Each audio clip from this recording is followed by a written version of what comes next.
जिसके सिर ऊपर तू स्वामी सो दुख कैसा पावे। बोल न जाने माया मद माता मरना चीत न आवे।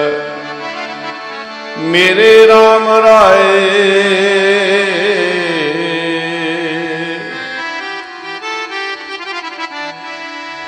तू संतां का संत तेरे तेरे सेवक को किश नाही जम नहीं आवे नेरे। जो तेरे रंग राते स्वामी तिनका जन्म मरण दुख नासा। तेरी बख्श न मेटे कोई सतगुर का दिलासा। नाम ध्यान सुख फल पाइन आठ पैर अराधे। तेरी शरण तेरे परवासै पंच दुष्ट लै साधे। ज्ञान ध्यान किश कर्म न जाना। ज्ञान ध्यान किश कर्म न जाना।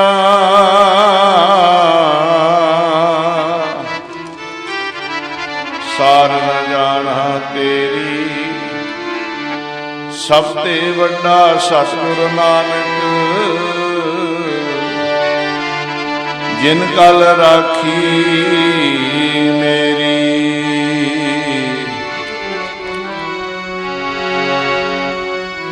सब ते वड्डा सतगुरु नानक जिन कल राखी मेरी। वड्डा सतगुरु नानक जिन कल राखी मेरी। वड्डा सतगुरु नानक जिन कल राखी मेरी। सबते वड्डा सतगुरु नानक जिन कल राखी मेरी। सबते वड्डा सतगुरु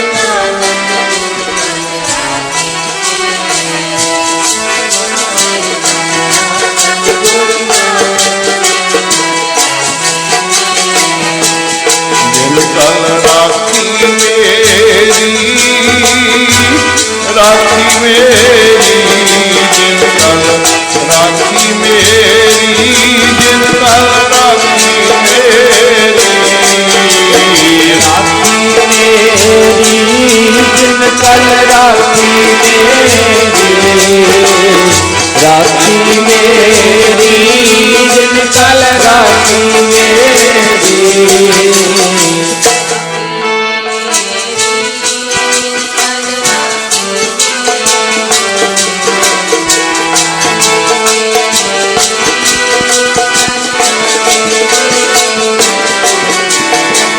राखी मेरी जिन कल राखी मेरी।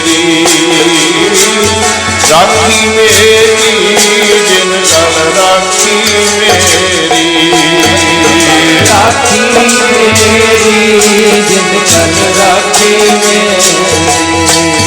कल राखी मेरी जिन कल राखी मेरी।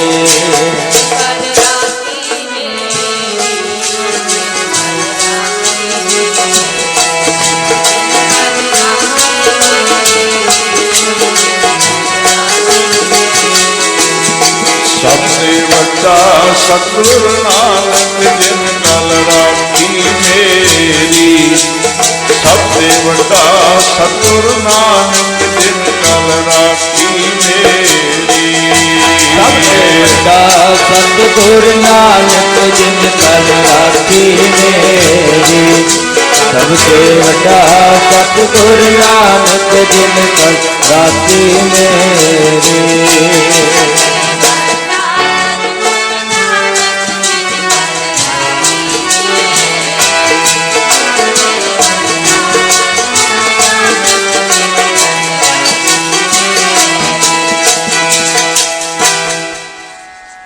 ज्ञान ध्यान किश कर्म न जाना।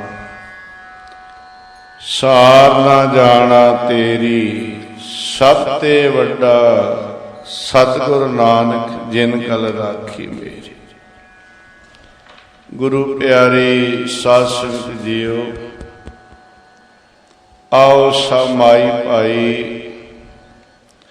ਧੰਨ ਗੁਰੂ ਗ੍ਰੰਥ ਸਾਹਿਬ ਮਹਾਰਾਜ ਜੀ ਨੂੰ ਸੀਸ ਝੁਕਾਈਏ, ਹੱਥ ਜੋੜ ਕੇ ਫਤਿਹ ਦਾ ਸਿਮਰਨ ਕਰੀਏ। ਵਾਹਿਗੁਰੂ ਜੀ ਕਾ ਖਾਲਸਾ, ਵਾਹਿਗੁਰੂ ਜੀ ਕੀ ਫਤਿਹ। ਸਤਿਗੁਰ ਮਹਾਰਾਜ ਜੀ ਦੀ ਅਪਾਰ ਕਿਰਪਾ ਬਖਸ਼ਿਸ਼ ਹੋਈ ਹੈ। ਕਲਯੁਗ ਦੇ ਭਿਆਨਕ ਸਮੇਂ ਦੇ ਅੰਦਰ ਸਤ ਸੰਗਤ ਦੀਆਂ ਸਿਫਤ ਸਲਾਹ ਦੀਆਂ ਘੜੀਆਂ ਪ੍ਰਾਪਤ ਹੋਈਆਂ ਨੇ। ਇਹ ਸਤਿਗੁਰ ਸੱਚੇ ਪਾਤਸ਼ਾਹ ਜੀ ਦੀ ਅਪਾਰ ਕਿਰਪਾ ਹੈ, ਬਖਸ਼ਿਸ਼। ਆਪ ਜੀ ਸੰਸਾਰ ਧੰਦਿਆਂ ਦਾ ਤਿਆਗ ਕਰਕੇ ਇਸ ਪਾਵਨ ਸਥਾਨ ਤੇ ਰੂਹਾਨੀ ਆਤਮ ਖੁਰਾਕ ਲੈਣ ਵਾਸਤੇ ਆਏ। ਸੋ ਪੂਰਾ ਲਾਭ ਪ੍ਰਾਪਤ ਕਰਨ ਵਾਸਤੇ ਮਨ ਚਿਤ ਬਿਰਤੀਆਂ ਇਕਾਗਰ ਕਰੋ, ਤਾਂ ਕਿ ਇਹ ਸਮਾਂ, ਇਹ ਸਵਾਸ ਲੇਖੇ ਵਿੱਚ ਲੱਗ ਜਾਏ।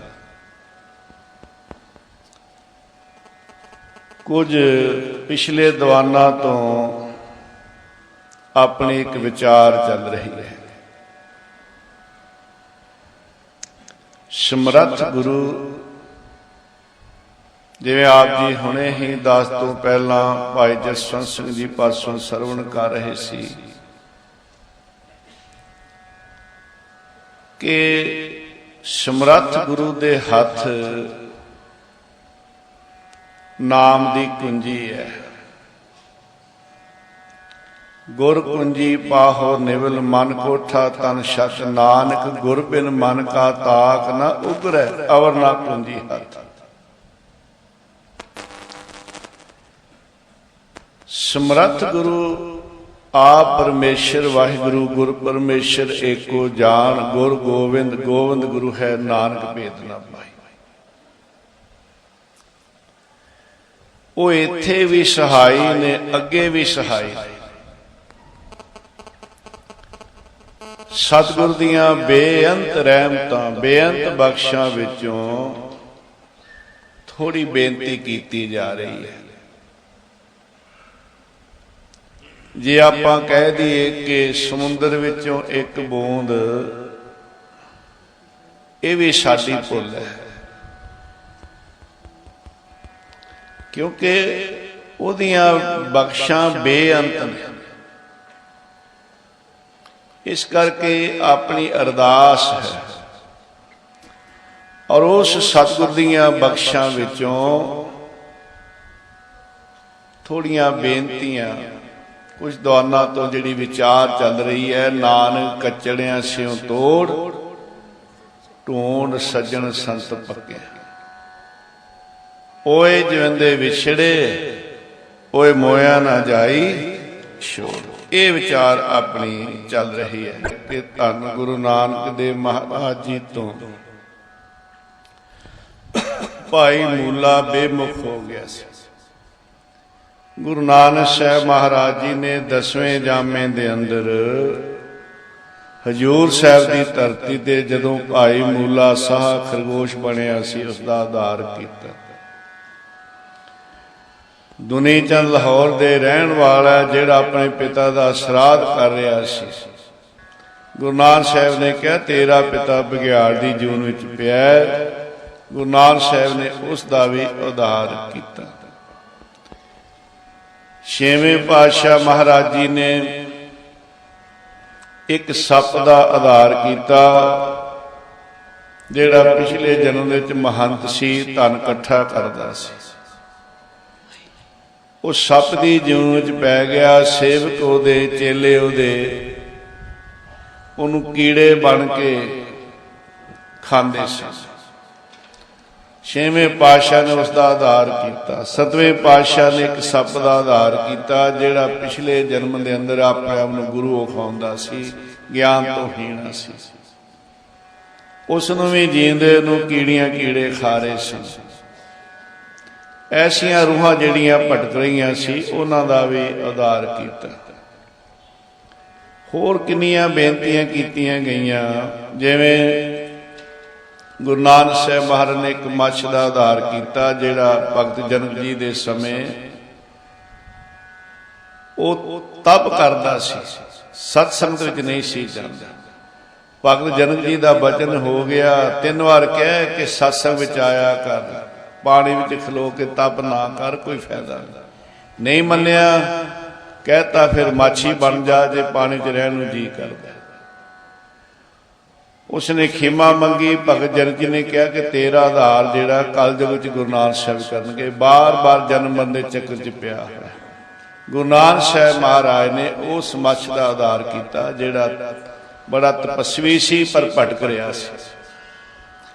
ਸੋ ਜਿਸ ਵੇਲੇ ਅੰਮ੍ਰਿਤਸਰ ਸਾਹਿਬ ਸਰੋਵਰ ਦੀ ਕਾਰ ਸੇਵਾ ਚੱਲ ਰਹੀ ਸੀ ਔਰ ਸੇਵਾ ਕਰਦਿਆਂ ਹੋਇਆਂ ਇੱਕ ਮੱਠ ਵਿੱਚੋਂ ਨਿਕਲਿਆ ਜਿਹਦੇ ਵਿੱਚ ਇੱਕ ਜੋਗੀ ਸੀ ਔਰ ਉਹ ਜਿਹੜਾ ਜੋਗੀ ਦੁਆਪਰ ਯੁੱਗ ਦਾ ਬੈਠਾ ਹੋਇਆ ਸੀ। ਰਾਵੀ ਇੱਥੇ ਚੱਲਦੀ ਸੀ, ਉਸ ਕੰਢੇ ਤੇ ਬੈਠਾ ਸੀ। ਉਸ ਤੇ ਪੰਚਮ ਪਾਤਸ਼ਾਹ ਮਹਾਰਾਜ ਨੇ ਕਿਰਪਾ ਕੀਤੀ, ਇਸ ਨੂੰ ਗਿਆਨ ਬਖਸ਼ਿਆ, ਫਿਰ ਇਸ ਨੇ ਸਰੀਰ ਛੱਡਿਆ। ਸੋ ਜੁਗਾਂ ਜੁਗਾਂ ਦੇ ਜਿਹੜੇ ਭਟਕ ਰਹੇ ਸਨ, ਹੋਰ ਕੋਈ ਕੱਚੇ ਗੁਰੂ, ਅਧੂਰੇ ਗੁਰੂ, ਹੋਰ ਕਈ ਬੜੇ ਬੜੇ ਤਪ ਕਰਨ ਵਾਲੇ, ਹੋਰ ਕਈ ਜਿਹੜੇ ਜੂਨਾਂ 'ਚ ਪਏ ਹੋਏ ਸੀ, ਉਹ ਸਮਰੱਥ ਗੁਰੂ ਨੇ ਹੀ ਉਹਨਾਂ ਤੇ ਸਾਧ ਸੰਗਤ ਦੀ ਕਿਰਪਾ ਕੀਤੀ।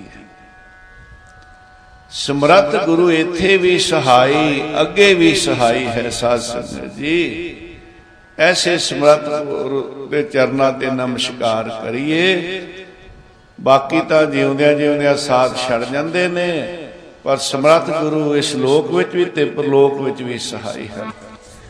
ਜਹਾਂਗੀਰ ਬਾਦਸ਼ਾਹ ਨੇ ਮੀਰੀ ਪੀਰੀ ਦੇ ਮਾਲਕ ਧੰਨ ਗੁਰੂ ਹਰਗੋਬਿੰਦ ਸਾਹਿਬ ਮਹਾਰਾਜ ਦੀ ਵਡਿਆਈ ਸੁਣੀ ਕਿ ਮਹਾਬਲੀ ਯੋਧੇ ਸੂਰਮੇ ਸਤਿਗੁਰੂ ਹਨ। ਮਨ ਵਿੱਚ ਵਿਚਾਰ ਕਰਦਾ ਹੈ ਕਿਸੇ ਐਸਾ ਸਮਾਂ ਬਣੇ ਤੇ ਦੇਖਿਆ ਜਾਵੇ ਕਿ ਕਿੰਨੇ ਕੁ ਨਿਰਭੈ ਯੋਧੇ ਨੇ, ਕਿੰਨੇ ਕੁ ਸੂਰਮੇ ਨੇ।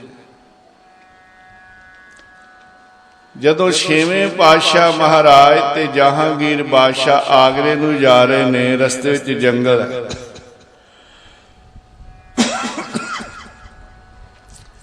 ਉੱਥੇ ਇੱਕ ਬਹੁਤ ਵੱਡਾ ਬੱਬਰ ਸ਼ੇਰ,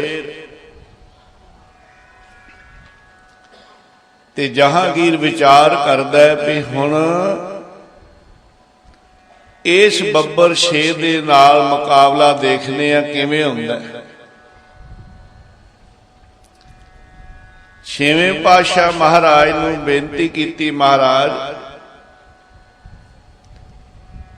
ਜੇਕਰ ਆਪ ਜੀ ਕਿਰਪਾ ਕਰੋ, ਨਾਲ ਹੋਵੋ ਤੇ ਸ਼ੇਰ ਦਾ ਸ਼ਿਕਾਰ ਕੀਤਾ ਜਾਵੇ। ਮਰ ਕਹਿੰਦੇ ਸ਼ੇਰ ਦਾ ਸ਼ਿਕਾਰ ਤੇ ਕਰਨਾ, ਪਰ ਘੋੜਿਆਂ ਤੇ ਹਾਥੀਆਂ ਤੇ ਚੜ ਕੇ ਨਹੀਂ ਕਰਨਾ। ਜਹਾਂਗੀਰ, ਘੋੜਿਆਂ ਤੇ ਹਾਥੀਆਂ ਤੇ ਚੜ ਕੇ ਕੀ ਕਰਨਾ? ਆਪਾਂ ਇਸ ਤਰ੍ਹਾਂ ਹੀ ਕਰਾਂਗੇ ਇਹਦਾ ਮੁਕਾਬਲਾ। ਜਹਾਂਗੀਰ ਕਹਿੰਦਾ ਮਹਾਰਾਜ ਫਿਰ ਮੈਂ ਤੇ ਨਹੀਂ ਜਾ ਸਕਦਾ, ਹਾਥੀ ਤੋਂ ਬਗੈਰ, ਘੋੜੇ ਤੋਂ ਬਗੈਰ। ਵੀ ਸ਼ੇਰ ਨੇ ਤੇ ਝਪਟ ਲੈਣਾ, ਇਹ ਤੇ ਮਹਾਰਾਜ ਤੁਸੀਂ ਹੀ ਕਰ ਸਕਦੇ। ਸੱਚੇ ਪਾਤਸ਼ਾਹ ਕਹਿੰਦੇ ਅਸੀਂ ਕਰਨੇ ਆ ਭਾਈ। ਜਿਸ ਵੇਲੇ 6ਵੇਂ ਪਾਤਸ਼ਾਹ ਮਹਾਰਾਜ ਗਏ ਅੱਗੇ ਤੇ ਇਹ ਸ਼ੇਰ ਗਰਜਿਆ। ਉਹ ਜਿਹੜੇ ਹਾਥੀ ਘੋੜੇ ਸੀ ਤੇ ਵੱਡੇ ਵੱਡੇ ਯੋਧੇ ਸੀ ਨਾ, ਸਾਰੇ ਥਰ ਥਰ ਕਰਕੇ ਉਹ ਵੀ ਕੰਬ ਗਏ।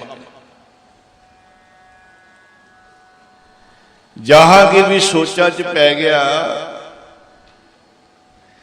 ਕਿ 6ਵੇਂ ਪਾਤਸ਼ਾਹ ਤੱਕ ਅੱਗੇ ਚਲੇ ਗਏ ਇਕੱਲੇ, ਇਹ ਤੇ ਪਤਾ ਨਹੀਂ ਸਾਡੇ ਤੇ ਇੱਥੇ ਹਾਵੀ ਹੋ ਜਾਵੇ ਸ਼ੇਰ, ਏਡਾ ਵੱਡਾ ਸ਼ੇਰ। ਮੀਰੀ ਪੀਰ ਦੇ ਮਾਲ ਜਿਸ ਵੇਲੇ ਅੱਗੇ ਵਧੇ ਤੇ ਸ਼ੇਰ ਨੇ ਵਾਰ ਕੀਤਾ ਸੱਚੇ ਪਾਤਸ਼ਾਹ। ਛੇਵੇਂ ਪਾਤਸ਼ਾਹ ਮਹਾਰਾਜ ਨੇ ਖੱਬਾ ਹੱਥ ਦੀ ਧੌਣ ਨੂੰ ਪਾਇਆ ਤੇ ਸੱਜੇ ਹੱਥ ਨਾਲ ਤਲਵਾਰ ਨਾਲ ਵਾਰ ਕੀਤਾ। ਦੂਜਾ ਵਾਰ ਕਰਨ ਦੀ ਲੋੜ ਨਹੀਂ ਪਈ, ਡਿੱਗ ਪਿਆ। ਰੂਹ ਉਸਤਤ ਕਰਦੀ ਹੋਈ ਗਈ ਪਿਆਰ। ਸਾਹਿਬ ਕਹਿੰਦੇ ਇਹ ਪਿਛਲੇ ਜਨਮ ਦਾ ਭਟਕ ਰਿਹਾ ਸੀ, ਇਹਦਾ ਉਧਾਰ ਹੋਇਆ। ਨਗਰ ਵਡਾਲੀ ਜਦੋਂ ਸੱਚੇ ਪਾਤਸ਼ਾਹ ਪਹੁੰਚੇ, ਉਸ ਨਗਰ ਦੇ ਲੋਕ ਕਹਿੰਦੇ ਮਹਾਰਾਜ ਇੱਕ ਬਹੁਤ ਜੰਗਲੀ ਵੱਡਾ ਸੂਰ ਹੈ ਤੇ ਇਸ ਨਗਰ ਵਿੱਚ ਆ ਗਿਆ, ਅਸੀਂ ਬੜੇ ਦੁਖੀ ਹਾਂ, ਸਾਡੀ ਫਸਲ ਵੀ ਉਜੜ ਰਹੀ ਹੈ ਤੇ ਜਾਨਾਂ ਦਾ ਵੀ ਖਤਰਾ ਹੈ, ਆਪ ਜੀ ਕਿਰਪਾ ਕਰੋ। ਗੁਰੂ ਮਹਾਰਾਜ ਜੀ ਨੇ ਉਸ ਸੂਰ ਤੇ ਸਰੋਹੀ ਨਾਲ ਵਾਰ ਕੀਤਾ, ਉਹਦੇ ਦੋ ਟੁਕੜੇ ਹੋਏ ਤੇ ਉਹ ਵੀ ਰੂਹ ਉਸਤਤ ਕਰਦੀ ਹੋਈ ਗਈ। ਮਰ ਕਹਿੰਦੇ ਭਾਈ ਇਹ ਵੀ ਪਿਛਲੇ ਜਨਮ ਦਾ ਭਟਕ ਰਿਹਾ ਸੀ। ਨੌਵੇਂ ਪਾਤਸ਼ਾਹ ਗੁਰੂ ਤੇਗ ਬਹਾਦਰ ਮਹਾਰਾਜ ਜਿਸ ਵੇਲੇ ਆਪ ਜੀਆਂ ਨੇ ਇਹ ਆਨੰਦਪੁਰ ਸਾਹਿਬ ਦੀ ਧਰਤੀ, ਜਿਸ ਦਾ ਨਾਂ ਪਹਿਲਾ ਮਾਖੋਵਾਲ ਸੀ, ਮਾਖਾ ਦਾਇਤ ਰਹਿੰਦਾ ਸੀ ਇੱਥੇ, ਤੇ ਇਹ ਧਰਤੀ ਆਪ ਜੀਆਂ ਨੇ ਜਿਸ ਵੇਲੇ ਮੁੱਲ ਲਈ ਤੇ ਇਹ ਜਿਹੜਾ ਨਗਰ ਸੀ ਨਾ ਮਾਖੋਵਾਲ, ਇੱਥੇ ਕੋਈ ਦਿੜੇ ਵੀ ਡਰਦਾ ਨਹੀਂ ਸੀ ਆਉਂਦਾ, ਇੱਥੇ ਦੈਂਤ ਰਹਿੰਦਾ, ਉਹ ਕੁਛ ਬਣ ਨਹੀਂ ਦਿੰਦਾ, ਸਭ ਕੁਛ ਯਾੜ ਦਿੰਦਾ, ਸਭ ਕਿਸੇ ਨੂੰ ਮਾਰ ਦਿੰਦਾ। ਪਰ ਜਦੋਂ ਮੇਰੇ ਨੌਵੇਂ ਪਾਤਸ਼ਾਹ ਨੇ ਕਿਰਪਾ ਕੀਤੀ, ਇਸ ਧਰਤੀ ਤੇ ਆਨੰਦਪੁਰ ਸਾਹਿਬ ਵਸਾਇਆ ਤੇ ਹੁਣ ਇਸ ਧਰਤੀ ਤੇ ਕੀਰਤਨ ਹੋਣ ਲੱਗ ਪਿਆ। ਇੱਥੇ ਮੂਲ ਮੰਤਰ ਦੇ ਜਾਪ, ਗੁਰਮੰਤਰ ਦੇ ਜਾਪ, ਕਥਾ ਕੀਰਤਨ ਹੁੰਦਾ ਤੇ ਉਸ ਵੇਲੇ ਇਹ ਜਿਹੜਾ ਮਾਖਾ ਦੈਨ ਸੀ, ਇਹਨੇ ਨੌਵੇਂ ਪਾਤਸ਼ਾਹ ਮਰ ਹੁਣ ਬੇਨਤੀ ਕੀਤੀ, ਸੱਚੇ ਪਾਤਸ਼ਾਹ ਮੇਰੇ ਤੇ ਕਿਰਪਾ ਕਰੋ। ਮੈਂ ਤਾਂ ਇੱਥੇ ਕਿਸੇ ਨੂੰ ਜਿਉਂਦਾ ਨਹੀਂ ਸੀ ਛੱਡਦਾ, ਵੜ ਨਹੀਂ ਸੀ ਦਿੰਦਾ, ਮੇਰਾ ਆਧਾਰ ਕਰੋ। ਧੰਨ ਗੁਰੂ ਤੇਗ ਬਹਾਦਰ ਮਹਾਰਾਜ ਜੀ ਨੇ ਉੱਤੇ ਕਿਰਪਾ ਕੀਤੀ, ਉਹਦਾ ਆਧਾਰ ਕੀਤਾ। ਐਸੇ ਸਤਿਗੁਰੂ ਜਿਹੜੇ ਪਿਆਰਿਓ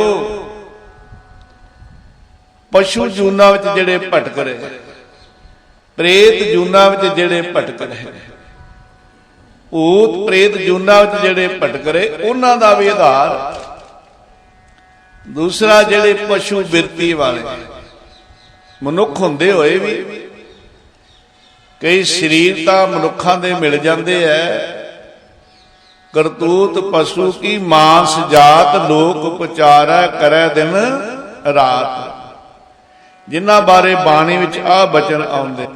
ਮਨੁੱਖ ਸਰੀਰ ਮਿਲ ਗਿਆ ਪਰ ਕੰਮ ਇਨਸਾਨਾਂ ਵਾਲੇ, ਮਨੁੱਖਾਂ ਵਾਲੇ ਨਹੀਂ ਕਰਦਾ, ਕਿਉਂਕਿ ਜਿਹੜੀਆਂ ਜੂਨਾਂ ਵਿੱਚੋਂ ਆਇਆ ਨਾ ਉਹ ਸੁਭਾਅ ਨਾਲ ਲੈ ਕੇ ਆਇਆ। ਬੈਰ ਵਿਰੋਧ, ਕਾਮ ਕ੍ਰੋਧ, ਮੋਹ, ਝੂਠ, ਵਿਕਾਰ, ਮਾਹ, ਲੋਭ, ਤਰੋਹ, ਇਹੋ ਜੁਗਤ ਬਿਹਾਨੇ ਕਈ ਜਨਮ। ਪਿਛਲੇ ਸੰਸਕਾਰ ਨਾਲ ਲੈ ਕੇ ਆਇਆ।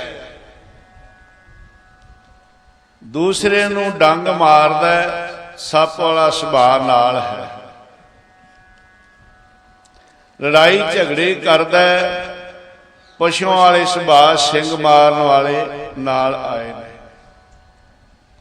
ਨਿੰਦਿਆ ਕਰਦਾ ਹੈ, ਕੁੜਿਆਰੀ ਰੱਜੈ, ਕੂੜ ਜਿਉ ਵਿਸ਼ਟਾ ਕਾਂਗ ਖਾਵੇ, ਉਹ ਕਾਂ ਵਾਲਾ ਸੁਭਾਅ ਜਿਹੜਾ ਉਹ ਨਾਲ ਲੈ ਕੇ ਆਇਆ ਹੈ। ਇਸ ਸੁਭਾਅ ਨਾਲ ਕੰਮ ਨਹੀਂ ਮਨੁੱਖਾਂ ਵਾਲੇ ਕਰਦਾ। ਸੋ ਐਸੇ ਜਿਹੜੇ ਪਸ਼ੂ ਬਿਰਤੀ ਵਾਲੇ ਮਨੁੱਖ ਨੇ ਪਿਆਰੇ, ਪ੍ਰੇਤ ਬਿਰਤੀ ਵਾਲੇ ਮਨੁੱਖ, ਸਰੀਰ ਮਨੁੱਖ ਦਾ ਤੇ ਮੇਰੇ ਸਾਹਿਬ ਕਹਿੰਦੇ ਕਲ ਮੈਂ ਪ੍ਰੇਤ ਜਿਨੀ RAM ਨਾ ਪਛਾਤਾ, ਸਾਜੁਗ ਪਰਮ ਹੰਸ ਵਿਚਾਰ। ਕਹਿੰਦੇ ਜਿਹੜੇ ਨਾਮ ਤੋਂ ਖਾਲੀ ਨੇ ਨਾ, ਜਿਨ੍ਹਾਂ ਦੇ ਹਿਰਦੇ 'ਚ ਮਾਲਕ ਦੀ ਯਾਦ ਨਹੀਂ, ਮਰਨ ਤੋਂ ਬਾਅਦ ਤੇ ਪ੍ਰੇਤ ਬਣਨਾ ਹੀ ਬਣਨਾ, ਜਿਉਂਦੇ ਹੀ ਪ੍ਰੇਤ ਨੇ ਉਹ ਪਿਆਰੇ, ਜਿਉਂਦੇ ਹੀ ਪ੍ਰੇਤ ਨੇ। ਕੱਲੀ ਅੰਦਰ ਨਾਨਕਾ ਜਿਨ੍ਹਾਂ ਦਾ ਅਵਤਾਰ, ਪੁੱਤ ਜਨੂਰਾ ਧੀ ਜਨੂਰੀ, ਜੋਰੂ ਜਿਨ੍ਹਾਂ ਦਾ ਸਿਕਦਾ। ਐਸੀ ਬੁੱਧ ਵਾਲੇ ਸਰੀਰ ਮਨੁੱਖ ਦਾ ਤੇ ਬਿਰਤੀ ਪਸ਼ੂਆਂ ਵਾਲੀ ਹੈ, ਪ੍ਰੇਤਾਂ ਵਾਲੀ ਹੈ, ਪਰ ਮੇਰੇ ਸਤਿਗੁਰੂ ਦੀ ਵਡਿਆਈ ਹੈ ਪਿਆਰਿਓ, ਜਿਹੜੇ ਸਤਿਗੁਰੂ ਦੀ ਸ਼ਰਨ ਵਿੱਚ ਆ ਗਏ, ਜਿਨ੍ਹਾਂ ਉੱਤੇ ਸਤਿਗੁਰੂ ਦੀ ਨਜ਼ਰ ਹੋ ਗਈ, ਉਹਨਾਂ ਨੂੰ ਹੀ ਉਹ ਦੇਵਤੇ ਬਣਾ ਦਿੰਦੇ ਮੇਰੇ ਸਤਿਗੁਰੂ। ਧੰਨ ਸਤਿਗੁਰੂ, ਐਸੇ ਸਤਿਗੁਰੂ। ਗੁਰੂ ਨਾਨਕ ਸਾਹਿਬ ਮਹਾਰਾਜ ਸੰਸਾਰ ਨੂੰ ਤਾਰਦੇ ਹੋਏ ਇੱਕ ਜਗ੍ਹਾ ਪਹੁੰਚੇ। ਇੱਕ ਪ੍ਰੇਮੀ ਨੇ ਕਿਹਾ, ਸੱਚੇ ਪਾਤਸ਼ਾਹ ਗੁਰੂ ਦਰਸ਼ਨਾਂ ਦਾ ਕੀ ਫਲ ਹੈ? ਮੈਂ ਹੋਰ ਵੀ ਜਿਹੜੇ ਸਾਧੂ ਮਹਾਤਮਾ ਪਹਿਲਾਂ ਆਏ ਉਹਨਾਂ ਨੂੰ ਬੇਨਤੀ ਕੀਤੀ ਹੈ, ਪਰ ਮੇਰਾ ਸ਼ੰਕਾ ਨਿਵਰਤ ਨਹੀਂ ਹੋਇਆ। ਗੁਰੂ ਨਾਨਕ ਸਾਹਿਬ ਬਾਰੇ ਕਹਿਣ ਲੱਗੇ, ਪ੍ਰੇਮੀਆਂ ਇੱਥੋਂ ਥੋੜੀ ਦੂਰ ਜੰਗਲ ਦੇ ਵਿੱਚ ਇੱਕ ਛਪੜੀ ਹੈ, ਤੇ ਉੱਥੇ ਤੂੰ 4 ਦਿਨ ਲਗਾਤਾਰ ਜਾ। ਪਹਿਲੇ ਦਿਨ ਗਿਆ, ਕੀ ਦੇਖਿਆ? ਕਾਵਾਂ ਦਾ ਜੋੜ ਹੈ। ਦੂਸਰੇ ਦਿਨ ਗਿਆ, ਬਗਲਿਆਂ ਦਾ ਜੋੜਾ ਹੈ। ਤੀਸਰੇ ਦਿਨ ਗਿਆ, ਹੰਸਾਂ ਦਾ ਜੋੜਾ ਹੈ। ਚੌਥੇ ਦਿਨ ਜਿਸ ਵੇਲੇ ਗਿਆ, ਕੀ ਦੇਖਿਆ? 2 ਦਿਬਰੂਆਂ ਹਨ। ਉਹਨਾਂ ਨੂੰ ਪੁੱਛਿਆ ਵੀ ਮੈਨੂੰ ਦੱਸੋ ਵੀ ਗੁਰੂ ਦਰਸ਼ਨਾਂ ਦਾ ਕੀ ਫਲ ਹੈ? ਉਹ ਕਹਿਣ ਲੱਗੇ ਕਿ ਅਸੀਂ ਗੁਰੂ ਦਰਸ਼ਨਾਂ ਦਾ ਫਲ ਤੇ ਨਹੀਂ ਦੱਸ ਸਕਦੇ, ਜੇ ਕਿਸੇ ਨੇ ਸਮਰੱਥ ਗੁਰੂ ਦੇ ਦਰਸ਼ਨ ਕੀਤੇ ਹੁਣ ਉਹਦੇ ਕਰ ਲਈਏ, ਉਹਦਾ ਫਲ ਅਸੀਂ ਦੱਸ ਸਕਦੇ ਹਾਂ। ਕਹਿੰਦੇ ਤੁਸਾਂ ਸਮਰੱਥ ਗੁਰੂ ਨਾਨਕ ਸਾਹਿਬ ਦੇ ਦਰਸ਼ਨ ਕੀਤੇ, ਅਸੀਂ ਤੁਹਾਡੇ ਕੀਤੇ ਆ। ਪਹਿਲੇ ਦਿਨ ਅਸੀਂ ਕਾਵਾਂ ਦਾ ਜੋੜਾ ਸੀ, ਦੂਸਰੇ ਦਿਨ ਦਾ ਫਲ ਪਾਪ ਕਾਵਾਂ ਤੋਂ ਅਸੀਂ ਬਗਲੇ ਬਣੇ, ਦੂਸਰੇ ਦਿਨ ਦਾ ਫਲ ਬਗਲਿਆਂ ਤੋਂ ਹੰਸ, ਤੀਸਰੇ ਦਿਨ ਦਾ ਫਲ ਹੰਸਾਂ ਤੋਂ ਦੇਵਤੇ, ਤੇ ਅੱਜ ਦਾ ਫਲ ਹੈ ਕਿ ਅਸੀਂ ਬੈਕੁੰਠ ਧਾਮ ਜਾ ਰਹੇ ਹਾਂ। ਜੇ ਕਿਸੇ ਨੇ ਸਮਰੱਥ ਗੁਰੂ ਦੇ ਦਰਸ਼ਨ ਕੀਤੇ ਹੋਣ, ਉਹਦੇ ਵੀ ਦਰਸ਼ਨ ਕਰ ਲਈਏ ਤੇ ਆਹ ਫਲ ਮਿਲਦਾ। ਹੁਣ ਇਹਦਾ ਮਤਲਬ ਕੀ ਹੈ? ਕਈ ਵਾਰ ਕਈ ਸੋਚਦੇ ਆ ਤੇ ਬੱਚਿਆਂ ਵਾਲੀਆਂ ਸਾਖੀਆਂ ਹੋ ਗਈਆਂ ਵੀ ਕਾਵਾਂ ਤੋਂ ਬਗਲੇ ਕਿਵੇਂ ਬਣ ਗਏ ਜੀ? ਇਹ ਜੀ ਬਗਲਿਆਂ ਤੋਂ ਹੰਸ ਤੇ ਹੰਸ ਤੋਂ ਦੇਵਤੇ। ਹਰ ਸਾਖੀ ਦੇ ਵਿੱਚ ਗਹਿਰੀ ਵਿਚਾਰ ਹੁੰਦੀ ਹੈ। ਕਾਵਾਂ ਦਾ ਮਤਲਬ ਕੀ ਹੈ? ਕਾਂ ਦਾ ਮਤਲਬ ਹੈ ਕਿ ਬਾਹਰੋਂ ਵੀ ਕਾਲਾ ਤੇ ਅੰਦਰੋਂ ਵੀ ਕਾਲਾ, ਤੇ ਖੁਰਾਕ ਵੀ ਮਾੜੀ। ਕਾਂ ਦੀ ਖੁਰਾਕ ਗੰਦਗੀ ਹੈ। ਐਸੇ ਮਨੁੱਖ ਜਿਹੜੇ ਮਨ ਕਰਕੇ ਵੀ ਮੈਲੇ ਐ, ਤਨ ਕਰਕੇ ਵੀ ਮੈਲੇ ਐ, ਉਹ ਕਾਂ ਵਰਗੀ ਬਿਰਤੀ ਹੈ। ਜੇ ਕਿਤੇ ਉਹਨਾਂ ਨੂੰ ਗੁਰਮੁਖ ਜਨਾਂ ਦੀ ਸੰਗਤ ਪ੍ਰਾਪਤ ਹੋ ਜਾਵੇ, ਕਾਂ ਤੋਂ ਬਗਲੇ ਭਾਵ ਬਾਹਰੋਂ ਚਿੱਟੇ ਹੋ ਗਏ, ਭਾਵ ਮਾੜੇ ਪਾਸੇ ਜਾਣਾ ਛੱਡ ਦਿੱਤਾ, ਪਰ ਅਜੇ ਮਨ ਮੈਲਾ ਹੈ। ਫਿਰ ਸਹਿ ਸਹਿ ਸਤਸੰਗਤ ਕਰਦਾ ਹੈ, ਬਗਲਿਆਂ ਤੋਂ ਹੰਸ, ਬਾਹਰੋਂ ਵੀ ਚਿੱਟਾ ਤੇ ਅੰਦਰੋਂ ਵੀ ਚਿੱਟਾ, ਖੁਰਾਕ ਵੀ ਸਹੀ ਹੋ ਗਈ, ਬਾਹਰੋਂ ਚਿੱਟਾ ਅੰਦਰੋਂ ਚਿੱਟਾ, ਹੰਸ ਬਿਰਤੀ ਜਾਗ ਪਈ। ਫਿਰ ਦੇਵਤਾ ਬਿਰਤੀ ਹੋ ਗਈ। ਮਨੁੱਖ ਉਹੀ ਹੈ ਜਿਹਦੀ ਬਿਰਤੀ ਕਾਂ ਵਰਗੀ ਸੀ, ਭਾਵ ਦੇਖਣਾ ਮਾੜਾ, ਸੁਣਨਾ ਮਾੜਾ, ਖਾਣਾ ਮਾੜਾ, ਤਨ ਕਰਕੇ ਵੀ ਮੈਲਾ ਤੇ ਮਨ ਕਰਕੇ ਵੀ ਮੈਲਾ। ਤੇ ਜਦੋਂ ਸਮਰੱਥ ਗੁਰੂ ਦੀ ਪਿਆਰਿਓ ਸ਼ਰਨ ਵਿੱਚ ਜੇ ਆ ਜਾਵੇ, ਐਸੀ ਬਿਰਤੀ ਵਾਲਾ ਸਤ ਸੰਗਤ ਵਿੱਚ ਆ ਜਾਵੇ, ਤੇ ਉਹਦੇ ਤੇ ਵੀ ਕਿਰਪਾ ਹੋ ਜਾਂਦੀ ਹੈ। ਉਹ ਕਹਿੰਦੇ ਗੁਰੂ ਦੇ ਦਰਸ਼ਨਾਂ ਦੇ ਫਲ ਤੇ ਬਹੁਤ ਵੱਡਾ। ਜੇ ਕਿਸੇ ਨੇ ਸਮਰੱਥ ਗੁਰੂ ਦੇ ਦਰਸ਼ਨ ਕੀਤੇ ਹੋਣ ਤੇ ਉਹਦੇ ਤੇ ਵੀ ਆ ਕਿਰਪਾ ਭਾਵ ਉਹਨੂੰ ਵੀ ਆ ਫਲ ਮਿਲਦਾ ਹੈ। ਕਾਮ ਬਿਰਤੀ ਵਾਲੇ, ਬਗਲੇ ਬਿਰਤੀ ਵਾਲੇ, ਪਸ਼ੂ ਬਿਰਤੀ ਵਾਲੇ, ਪਹਾਨ ਪੱਥਰ, ਪੱਥਰ ਦਾ ਮਤਲਬ ਕੀ ਹੈ? ਜਿਨ ਕੇ ਚਿਤ ਕਠੋਰ ਹੈ ਸੇ ਬਹਿ ਨਾ ਸਤਿਗੁਰ ਪਾਸ। ਜਿਨ੍ਹਾਂ ਦੇ ਚਿੱਤ ਕਠੋਰ ਪੱਥਰ ਵਰਗੇ ਭਾਵ ਜਿਨ੍ਹਾਂ ਦੇ ਹਿਰਦੇ ਵਿੱਚ ਦਇਆ ਨਹੀਂ। ਜਿੱਥੇ ਦਇਆ ਨਹੀਂ ਉੱਥੇ ਧਰਮ ਨਹੀਂ। ਦਇਆ ਮਾਂ ਹੈ, ਧਰਮ ਪੁੱਤਰ ਹੈ। ਧੌਲ ਧਰਮ ਦਇਆ ਕਾ ਪੂਤ, ਸੰਤੋਖ ਥਾਪ ਰੱਖਿਆ ਜਨਸੂਤ। ਐਸੇ ਜਿਹੜੇ ਜਿਨ੍ਹਾਂ ਦੇ ਚਿੱਤ ਕਠੋਰ ਨੇ, ਜਿਨ੍ਹਾਂ ਦੇ ਹਿਰਦੇ 'ਚ ਦਇਆ ਨਹੀਂ, ਪਰ ਜੇ ਸਮਰੱਥ ਗੁਰੂ ਦੀ ਸ਼ਰਨ ਵਿੱਚ ਆ ਜਾਣ, ਗੁਰੂ ਬਚਨਾਂ ਦੀ ਕਮਾਈ ਕਰ ਲੈਣ, ਉਹਨਾਂ ਦੇ ਵਿੱਚ ਚਿੱਤ ਨਿਰਮਲ ਹੋ ਜਾਂਦੇ ਆ ਪਿਆਰੇ, ਨਿਰਮਲ ਹੋ ਜਾਂਦੇ। ਇਹ ਸਤਿਗੁਰ ਦੀ ਵਡਿਆਈ ਹੈ। ਜਿਹੜੇ ਸਤਿਗੁਰ ਸੱਚੇ ਪਾਤਸ਼ਾਹ ਇਉਂ ਬਖਸ਼ਾ ਕਰਦੇ। ਗੁਰੂ ਨਾਨਕ ਸਾਹਿਬ ਮਹਾਰਾਜ 10ਵੇਂ ਸਰੂਪ ਦੇ ਅੰਦਰ ਅਨੰਦਪੁਰ ਸਾਹਿਬ ਦੀ ਧਰਤੀ ਨੂੰ ਭਾਗ ਲਾ ਰਹੇ ਤੇ ਸਰੀਰ ਦੀ ਉਮਰ ਅਜੇ ਛੋਟੀ ਹੈ, ਕਿਉਂਕਿ 9 ਸਾਲ ਦੀ ਉਮਰ ਵਿੱਚ ਆਪ ਜੀ ਨੇ ਗੁਰਗੱਦੀ ਸੰਭਾਲੀ ਸੀ। ਅੱਜ ਸੰਗਤਾਂ ਦਰਸ਼ਨ ਕਰ ਰਹੀਆਂ ਨੇ। ਹਰ ਕੰਦਰ ਭਾਵਨਾ ਹੈ, ਧਨ ਸੋ ਵੇਲਾ ਦੇ ਦਰਸ਼ਨ ਕਰਨਾ ਹੋਂ ਬਲਿਹਾਰੀ ਸਤਿਗੁਰ ਚਰਨ। ਦਰਸ਼ਨ ਦੇਖ ਜੀਵਾਂ ਗੁਰ ਤੇਰਾ ਪੂਰਨ ਕਰਮ ਹੋਏ ਪ੍ਰਭ। ਗੁਰੂ ਦਰਬਾਰ ਦੇ ਬਾਹਰਲੇ ਪਾਸਿਓਂ ਸੇਵਾਦਾਰ ਅੰਦਰ ਆਇਆ। ਸੱਚੇ ਪਾਤਸ਼ਾਹ ਉਹ ਸਾਹਮਣੇ ਇੱਕ ਕਲੰਦਰ ਹੈ ਤੇ ਉਹਦੇ ਕੋਲ ਰਿਛ ਹੈ। ਉਹ ਬੇਨਤੀ ਕਰਦਾ ਕਲੰਦਰ ਕਿ ਜੇ ਸੱਚੇ ਪਾਤਸ਼ਾਹ ਜੀ ਦਾ ਹੁਕਮ ਹੋਵੇ ਤਾਂ ਮੈਂ ਰਿਛ ਦਾ ਤਮਾਸ਼ਾ ਦਿਖਾਵਾਂ। ਸਾਹਿਬ 10ਵੇਂ ਪਾਤਸ਼ਾਹ ਕਹਿ ਲਗੇ, ਹਾਂ ਭਾਈ ਅਸੀਂ ਤੇ ਇਸ ਤਮਾਸ਼ੇ ਨੂੰ ਉਡੀਕ ਰਹੇ ਸੀ, ਇਸ ਰਿਛ ਨੂੰ ਉਡੀਕ ਰਹੇ ਸੀ। ਕਲੰਦਰ ਨੂੰ ਕਹੋ ਦਿਖਾਏ, ਅਸੀਂ ਵੀ ਦੇਖਾਂਗੇ, ਸਾਰੀ ਸੰਗਤ ਦੇਖੇਗੀ। ਸੰਗਤ ਦੇ ਵਿੱਚ ਜਿਹੜੇ ਚੇਤੋ ਮਸੰਦ ਵਰਗੇ ਬੈਠੇ ਸੀ ਨਾ, ਉਹ ਇੱਕ ਦੂਜੇ ਵੱਲ ਮਸੰਦ ਮਸੰਦਾਂ ਵੱਲ ਦੇਖ ਕੇ ਤੇ ਹੱਸਦੇ ਆ ਵੀ ਦੇਖਿਆ। ਮੂੰਹ ਜੋੜ ਜੋੜ ਗੱਲਾਂ ਕਰਦੇ ਆ, ਕਹਿੰਦੇ ਬਾਲ ਗੁਰੂ ਹੈ। ਇਹ ਤੇ ਅਸੀਂ ਆ ਜਿਹੜੇ ਸੰਗਤਾਂ ਨੂੰ ਲਿਆਉਨੇ ਆ, ਦਸਵੰਧ ਲਿਆਉਨੇ ਆ। ਇਹ ਤਾਂ ਗੁਰੂ ਘਰ ਚੱਲਦਾ ਹੈ। ਜੇ ਅਸੀਂ ਨਾ ਹੋਈਏ ਇਹ ਲੰਗਰ ਕਿਵੇਂ ਚੱਲਣ? ਜੇ ਅਸੀਂ ਨਾ ਹੋਈਏ ਸੰਗਤਾਂ ਕਿੱਥੋਂ ਆਉਣ? ਸੱਚੇ ਪਾਤਸ਼ਾਹ ਜੀ ਦੀ ਉਮਰ ਛੋਟੀ ਹੈ। ਦੇਖੋ ਭਾਵੇਂ ਸਤਿਗੁਰੂ ਨੇ, ਪਰ ਜਿਵੇਂ ਬਾਲਾਂ ਨੂੰ ਸੁਭਾਅ ਹੁੰਦਾ ਹੈ ਤਮਾਸ਼ਾ ਦੇਖਣ ਦਾ, ਰਿਸ਼ਤਾ। ਵੇਖੋ ਕਹਿ ਦਿੱਤਾ ਕਿ ਹਾਂ ਦਿਖਾਓ ਤਮਾਸ਼ਾ। ਕਿੱਡੀ ਵੱਡੀ ਭੁੱਲ ਸੀ। ਕੋਲ ਰਹਿ ਕੇ ਵੀ ਖਾਲੀ। ਜਿਵੇਂ ਬਾਂਸ ਚੰਦਨ ਕੋਲ ਰਹਿ ਕੇ ਖਾਲੀ ਰਹਿੰਦਾ, ਇਸ ਤਰ੍ਹਾਂ ਉਹ ਜਿਹੜੇ ਮਸੰਦ ਸਨ ਐਸੀ ਬਿਰਤੀ ਦੇ ਸਨ। ਉਹ ਮਸੰਦ ਖਾਲੀ।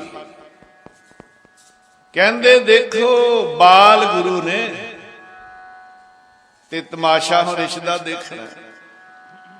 ਇਧਰ ਕਲੰਦਰ ਨੇ ਰਿਸ਼ ਲਿਆਂਦਾ ਕਿ ਸੱਚੇ ਪਾਤਸ਼ਾਹ ਬੈਠ ਗਏ। ਸੰਗਤਾਂ ਵੀ 4 ਸਫੇਰੇ ਗੋਲ ਦਾਇਰੇ ਵਿੱਚ, ਕੁਝ ਬੈਠ ਕੇ ਕੁਝ ਸੰਗਤਾਂ ਖੜੀਆਂ ਹੋ ਗਈਆਂ। ਇਸ ਕਲੰਦਰ ਨੇ ਡੁਗਡੁਗੀ ਵਜਾਈ ਤੇ ਰਿਸ਼ ਨੱਚਦਾ। ਬੜਾ ਹਾਸਾ ਪਿਆ। ਸੱਚੇ ਪਾਤਸ਼ਾਹ ਵੀ ਹੱਸ ਰਹੇ, ਮਸੰਦ ਫੇਰ ਦੇਖਦੇ ਵੀ ਦੇਖੋ ਤਮਾਸ਼ਾ ਦੇਖਦੇ।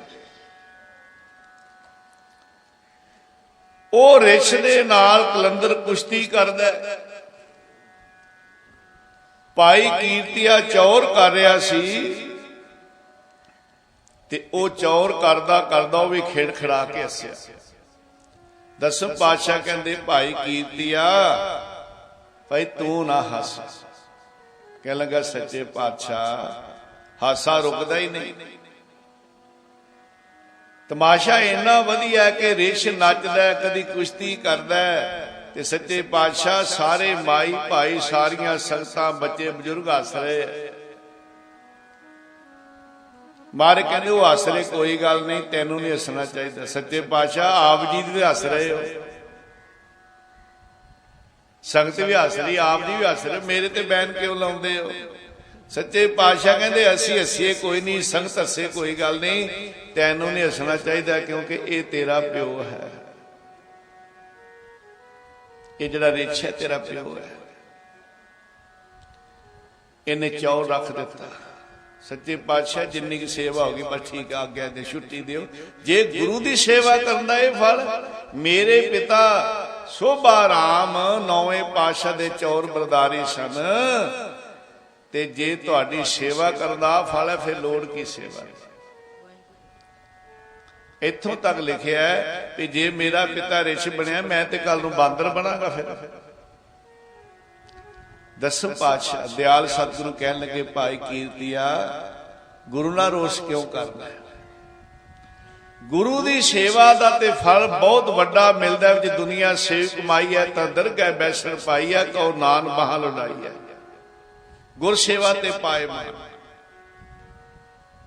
ਪਰ ਤੇਰੇ ਪਿਤਾ ਕੋਲੋਂ ਇੱਕ ਬਹੁਤ ਵੱਡੀ ਭੁੱਲ ਹੋਈ, ਜਿਹੜੀ ਉਹਨੇ ਸੇਵਾ ਕੀਤੀ ਨਾ ਉਹ ਹਉਮੈ ਵਿੱਚ ਕੀਤੀ ਹੈ। ਹਉਮੈ ਵਿੱਚ ਕੀਤੀ ਹੋਈ ਸੇਵਾ ਜਿਹੜੀ ਸਫਲ ਨਹੀਂ ਹੁੰਦੀ।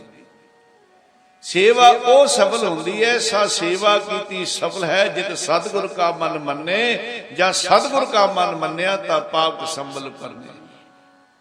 ਚਾਕਰ ਲੱਗਾ ਚਾਕਰੀ ਨਾਲੇ ਗਾਰਬਵਾਦ, ਗੱਲਾਂ ਕਰੇ ਘਨੇਰੀਆਂ ਖਸਮ ਨਾ ਪਾਏ ਸਾਧ, ਆਪ ਗਵਾਏ ਸੇਵਾ ਕਰੇ ਤਾਂ ਕਿਛ ਪਾਏ ਮਾਨ। ਪਰ ਤੇਰੇ ਪਿਤਾ ਦੇ ਅੰਦਰ ਇਹ ਗੁਣ ਨਹੀਂ ਸੀ, ਹਉਮੈ ਵਿੱਚ ਸੇਵਾ ਸੀ। ਕੀਤੀ ਤੇ ਜ਼ਰੂਰ ਪਾ ਅੰਦਰ ਹਉਮੈ ਵੀ ਮੈਨੂੰ ਬਹੁਤ ਵੱਡੀ ਡਿਊਟੀ ਮਿਲੀ ਹੋਈ ਹੈ, ਬੜੀ ਵੱਡੀ ਮੈਂ ਸੇਵਾ ਕਰ ਰਿਹਾ, ਮੇਰੇ ਵਰਗਾ ਕੌਣ ਹੈ? ਇੱਕ ਗੁਰਮੁਖ ਪਿਆਰਾ ਭਾਈ ਧੰਨਾ ਜੀ, ਅਪੇਦ ਅਵਸਥਾ ਦਾ ਮਾਲਕ,